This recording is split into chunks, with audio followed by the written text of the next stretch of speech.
This morning, I was reading a beautifully written piece by a noted Carnatic vocalist, Chitra Sri Krishna, and the title of the piece is Songs of Freedom.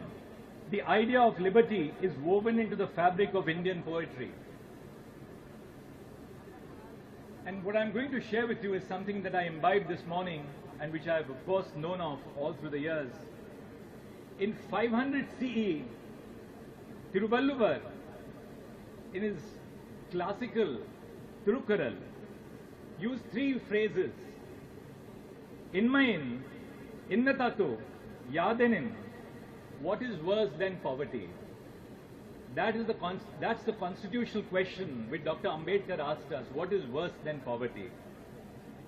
In the 12th century, Akka Mahadevi used two words. She said Chenna Malikarjuna, which means God resides in her heart. Now when she said that God resides in her heart, she was not making a statement of religion or spirituality as much as a statement for the emancipation of women, the autonomy of women, the dignity of women. In the 14th century, Chokhamela, who belonged to the Mahar community, wrote that famous devotional hymn, which is folklore to all of us coming from Maharashtra, Abir Gulala Udayita Ranga Ranga. And what he meant by that was, he referred to the deity dancing outside a temple amidst gulal being thrown and saying, please give me at least a glimpse of the deity. Kabir spoke of the Nirguni Bhajan.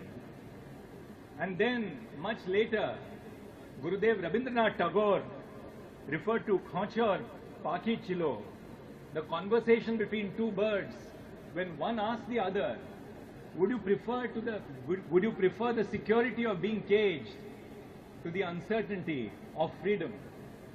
Our constitution made the choice for us. We chose in 1950 the uncertainty of freedom. And what is happening today, say in Bangladesh, is a clear reminder of us how precious liberty is for us. Many of the young lawyers today, or most of them, are the post-independence generation. I myself am the post-independence generation. But many of you are the post-emergency generation. Therefore, it's very easy to take freedom for granted. It is simple to take liberty for granted.